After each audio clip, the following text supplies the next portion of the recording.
ملک میں عام انتخابات کا وقت آتا ہے تو امیدوار بھی نئے انداز اور نئی ڈرامے بازیاں لے کر میدان میں اترتے ہیں۔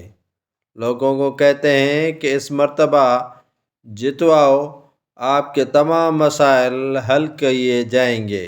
جب وقت گزر جاتا ہے تو نہ مسائل سیاستدانوں کو یاد رہتے ہیں اور نہ ہی ان کے حل کے لیے کوئی اقدامات کیے جاتے ہیں۔ جب 5 سال بیت جاتے ہیں، پھر آتے ہیں، لوگوں کو نئے بھاشن اور نئے سنہری خواب دکھاتے بھی ہیں، سناتے بھی ہیں۔ جب لوگ ان سے پوچھتے ہیں کہ آپ نے مسائل حل نہیں کیے تو کیسے آپ کو ووٹ دیں، تو کہتے ہیں بابا آپ نے تو یاد ہی نہیں کروایا کہ کون سے مسائل آپ کے ہم نے حل نہیں کیے۔ جو بھی کھنڈرات میں تبدیل شہر ہیں وہ ان سیاستدانوں کی وجہ سے ہیں۔